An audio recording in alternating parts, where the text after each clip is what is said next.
Le gouvernement couvrit entièrement l'œuvre de sa police, et les bilans publiés dans lesquels il était question de 2 morts algériens étaient manifestement truqués. Un député modéré, Claudius Petit, qui le 30 octobre, alors que des dizaines de témoignages avaient déjà été publiés, avait fait un long exposé sur les horreurs du 17 octobre. Roger Frey, ministre de l'Intérieur, déclara qu'il n'avait pas encore eu entre les mains le début du commencement de l'ombre d'une preuve, en ce qui concerne les sévices dont la police se serait rendue coupable. Le parquet de la Seine annonça l'ouverture d'une soixantaine d'enquêtes sur les assassinats d'Algériens. Mais aucune sanction publique ne fut prise contre les policiers. Pire encore, il semble que la vague de racisme ait atteint de très larges secteurs de la population parisienne. Il n'y eut aucune réaction publique le 17 octobre, ni les jours suivants, lorsque les Algériens furent embarqués à Orly par centaines à destination officiellement de leur douar d'origine, en fait vers des camps de concentration.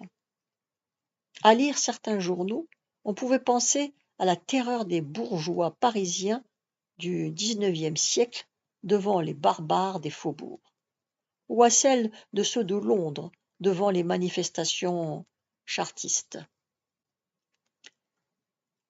Le débat qui s'engagea le 27 octobre 1961 au Conseil municipal de Paris est à tous égards exemplaire. Avant de voter à la majorité un ordre du jour de félicitations à la police, le Conseil entendit M. Frédéric Dupont, ancien ministre, donner lecture d'une motion des syndicats des gardiens de Rennes, syndicats CGT compris, protestant contre les libertés octroyées aux détenus FLN. Puis, il entendit le président de la deuxième commission, M. Alex Moscovitch, expliquer que le vrai danger n'était pas couru par ceux qu'on croyait être les victimes du massacre du 17 octobre. Non, c'étaient les Algériens qui menaçaient le bon peuple de Paris. 5 millions de Français peuvent être du jour au lendemain atteints dans leurs biens et dans leur vie en raison de circonstances qu'ils n'ont ni voulu ni déclenchées. Pour pallier cette menace, M. Moscovitch proposait une solution radicale. Tous ces agents de l'ennemi doivent être renvoyés du territoire métropolitain. Voici 2 ans que nous demandons la possibilité de le faire. Ce qu'il nous faut, c'est très simple et très clair. L'autorisation et suffisamment de bateaux. Le problème qui consisterait à faire couler ces bateaux ne relève pas, hélas, du Conseil municipal de Paris. Une certaine réaction finit pourtant par se produire. Une partie de la police, précisément le syndicat général du personnel de la préfecture, qui était majoritaire, déclina toute responsabilité dans ces événements. La presse publia différents témoignages. Et les organisations syndicales, bien qu'avec un certain retard, prirent position.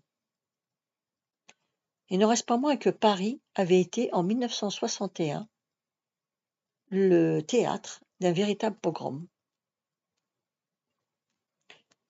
Les développements de la guerre d'Algérie avaient fini par provoquer une véritable scission dans l'appareil répressif.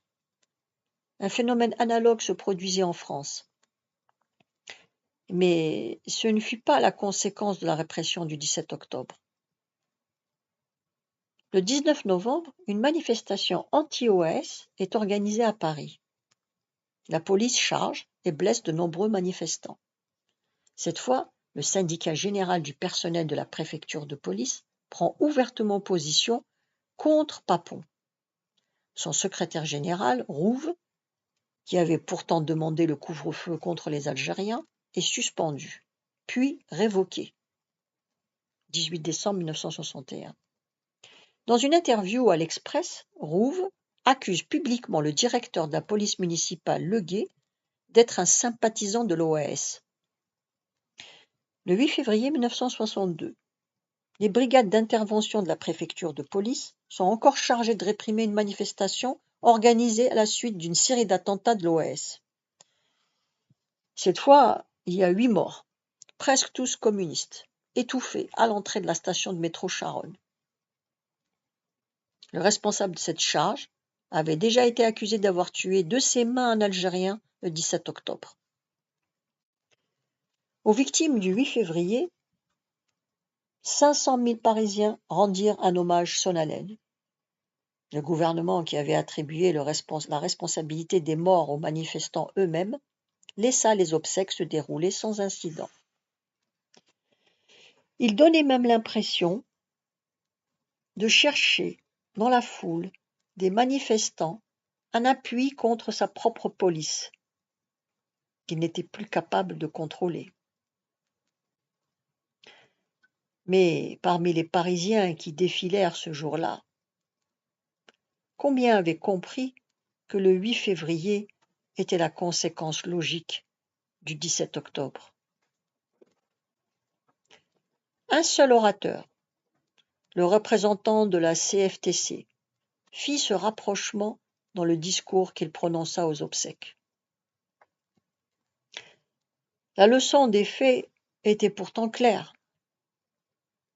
La police parisienne n'était peut-être pas devenue un instrument pour un coup d'État, comme on l'avait cru à plusieurs reprises. Quelques semaines avant le 13 mai déjà, les policiers avaient manifesté devant l'Assemblée nationale. Et tout le monde avait compris qu'une telle manifestation révélait une crise dans l'État. Mais elle n'avait pas échappé à cette lente gangrène qui, de l'acceptation de la torture, mène à l'assassinat, du mépris de l'homme au mépris de l'État. Cependant, les responsables de cette évolution ne se trouvent pas chez les policiers. La suite demain. Vous pouvez vous abonner.